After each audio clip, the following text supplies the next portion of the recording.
thanks for watching BSGcast. I'm Matt, he's Matt, and let's get started. Okay, episodes 9 and 10 were a very interesting, rapid succession of things. They had to get a lot of stuff done and filled in until the end of the episode. Yeah, and I'm not so sure that taking a week from them walking out of the refrigerator to them being out of the refrigerator worked so well.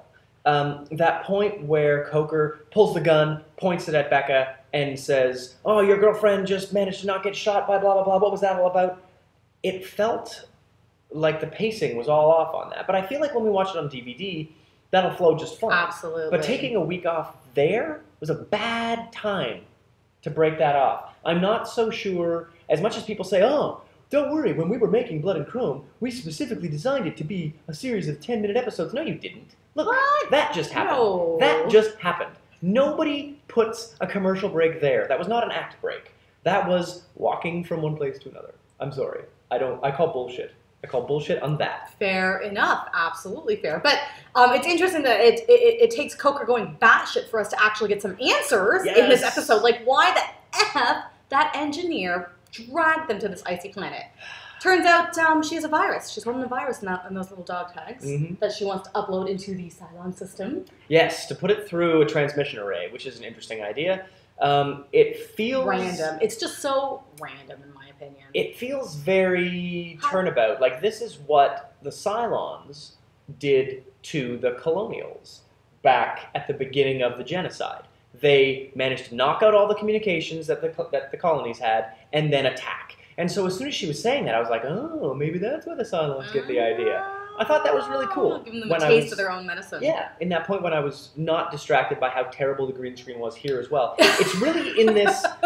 Green screen works well on certain angles. It works well in certain environments. And this sort of lobby area is the worst environment of the entire episode, the entire show. Fair enough. I would say. We were watching it, and Matt's like, "Look right there, right here. there." There's this thing about depth and the idea that when this part of your hand's in focus and this part of your hand's out of focus, it needs to be just as blurry on the arm as it is the scene between the background and the foreground, and it's just not. It's really obvious, and it's a shame because I feel like the effects guys were so deep into this project and didn't have enough time to sit back and look at it again and say, "Oh, that looks bad," and fix it. I know because I've done this effect myself, and it can look great, and it can look terrible, and I've done it both ways, so I know how not to make it terrible.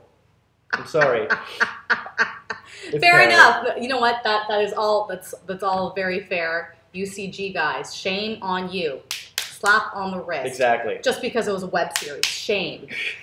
Anyway, what else? I think we have a little bit of a slap on the wrist for the writers as well. Oh, yes. Because the problem with a show that's this short, it's such a tiny little leap you have to make every time to get this along. Exactly. Too many things happen where you watch and you're like, okay, that did progress the story along, but why the heck did any of that just happen? Like, what was the impetus for, let's say, Coker all of a sudden deciding that he's going to shoot the engineer? Beautiful shot. Beautiful Great shot. surprise. Yes. You see her chest explode. She goes down. But why? Honestly, Coker seeing a picture of a battle star. That's the only thing I could have thought. And that seems to be it. Maybe that was intended. Maybe we're being too picky, and that is actually very good storytelling with hints. I don't know. And Coker just shoots people all the time.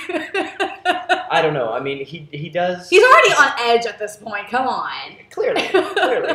But I just thought it was a little bit too much of a leap to say, okay, Coker shot her, and now he's going to explain exactly why all of this happened, based on pure supposition. Yeah, I don't know how he knew any of it, how he assumed any of it, but okay, he's right. He calls her bluff, and she is a lying wench. She is on side with the Cylons. And Nat had this point where she was like, oh, maybe her bad accent goes away now. Yeah, I was waiting for it. Like, all of a sudden, she's like, you are right. Yeah. I am lying. I am the bad guy. I was really expecting that as well. As soon as you said that, I'm like, well, that would be brilliant. But no, it just turns out that's her accent. That's just how she is. Anyway, so you know what? Were we surprised that the engineer, who didn't really say or do anything every episode, happened to be the bad guy? Not really. Yeah, I didn't like her. So when she turned out to be the bad guy, you know, when Baltar is the bad guy but you like him, yeah, that is brilliant storytelling and brilliant acting. And unfortunately, here we have lackluster acting and lackluster storytelling Absolutely. because you just, as many shits as you try to give, you give zero.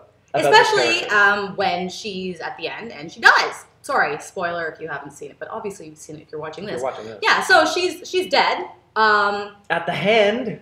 At the hand of iRobot? Hexadecimal meets iRobot. That is what Tricia Helfer's former self looked like. I'm sorry. Let's talk about CG. There have been in this series some moments where the CG in the background was a little spotty. The motion capture has been really good though, by and large. But here we have a moment where we're going to do something with the hardest thing that you can do in CG, which is a human face. Right. And by sheer fact that every time Tricia Helfer's voice happens, it's off screen, it's obvious that they just didn't get this right. Or we would have seen lips move. We would have seen lips move as those words were coming out. Mouth doesn't move. Maybe they were assuming that BSG fans would have also been Reboot fans and they would have been used to seeing this hexadecimal face. Maybe. Just goes while it talks. Yeah. A voice comes out. Yeah.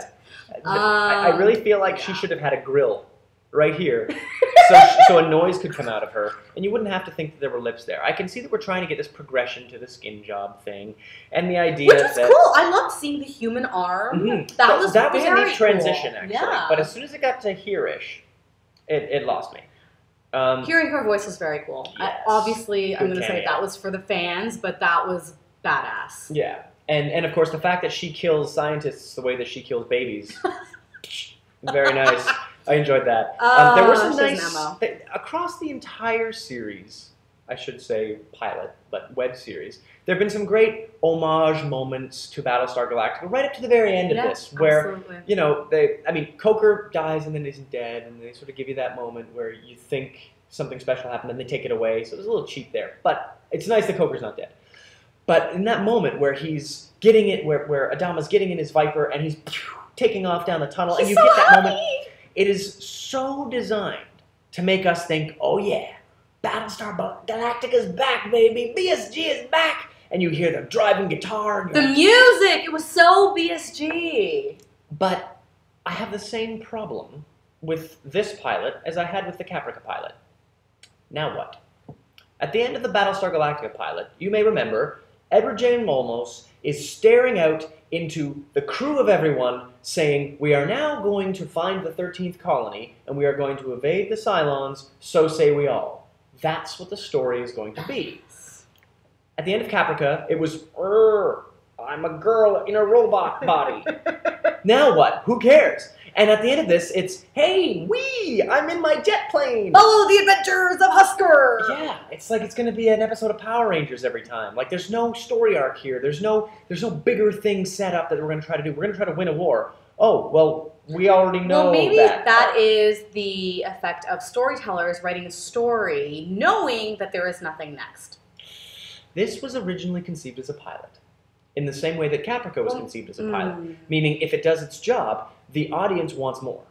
I enjoyed watching these 10 webisodes, and will enjoy watching this as a 90-minute, movie when it goes on TV.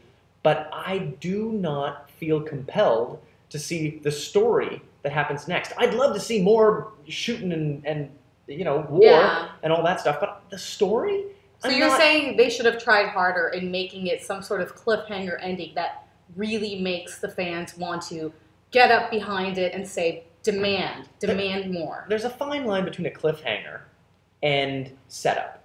The end of the first season of Battlestar Galactica, 2 shots to the chest for Adama. Mm-hmm. That, I would go ahead and say, is a cliffhanger. Yeah. But this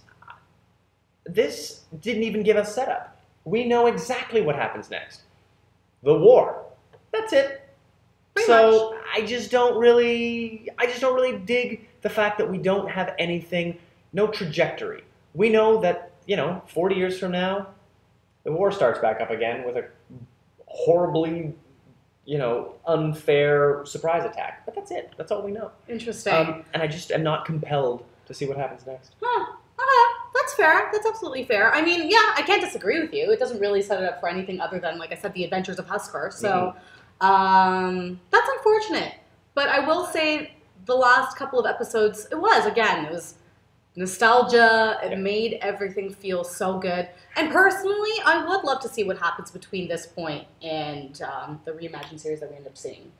You know, even if it is the Adventures of Husker, you know what? I would watch the Adventures of Husker. I would too. I'm just saying. If it was made, if he goes to a different planet every time, or it's a different battle every time, or something happens, I would still watch it. Basically, an episode of Stargate. Yeah. If it's just pretty much lather, rinse, repeat. Or Star Trek Next Generation. Yeah, where no episode has any impact on the previous episode or the next episode. But you love the characters and you love the universe. Can't argue with that.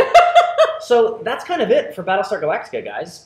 When the Blu-ray comes out, we'll get it and watch it. And if there's anything... Will there be extra scenes? That's the thing. If there's anything extra special, if the edit is different, we'll do another BSGcast then. To talk about it, I don't want to guarantee one because maybe this Blu-ray sucks. You know, maybe there are no extras. Maybe we've seen everything. You know, I wouldn't put it past them. You never know. But guys, I'm excited about the potential of more Battlestar Galactica. Yeah. There's one thing we've never seen, and that's what happens when the final five return home and they meet this other iteration of themselves. I'd like to see us get to there. If this had the promise of that, I think Blood and Chrome would have been able to make it a little more full circle, make it a little more, ooh, I'll follow this little line of reasoning. But it didn't do that. It gave us Trisha Helfer, which is not nothing. But it does tie it. But it doesn't give you that sort of lure to bring you in the way that, you know, the promise of Ty and Ellen would have. You know, a little different. But I enjoyed Blood and Chrome more than I expected I would. And I'm quite pleased about that. Absolutely. Me too. I thought it was a great little web series. I enjoyed it thoroughly, despite our little nitpickings here and there. I don't care about the engineer still. I don't care. Yeah, I'm glad she's dead. Enough of her. All right, guys, so let us know what you thought. Chime in. Are we dead wrong? Was the green screen fine for you? Did you love this? Are you ready to watch more episodes and raring to go? Let us know what you think, because we're a little critical. We've been critiquing Battlestar Galactica for almost a decade now, so we can get a little bit nitpicky. So we look forward to hearing what you have to say. So in the comments below, please give us a piece of your mind. And we'll see you guys for the next movie we review or preview. That's right. We got The Hobbit. Oh.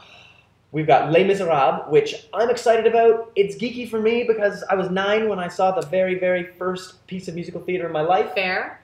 We have a review of Skyfall that we owe you. Yes, we do. So there's a few more things coming out before 2013 is over. So keep your eye on yourgeeknews.com, and we'll hopefully be bringing you some BSG casts in 2013 as well. Holla. Bye.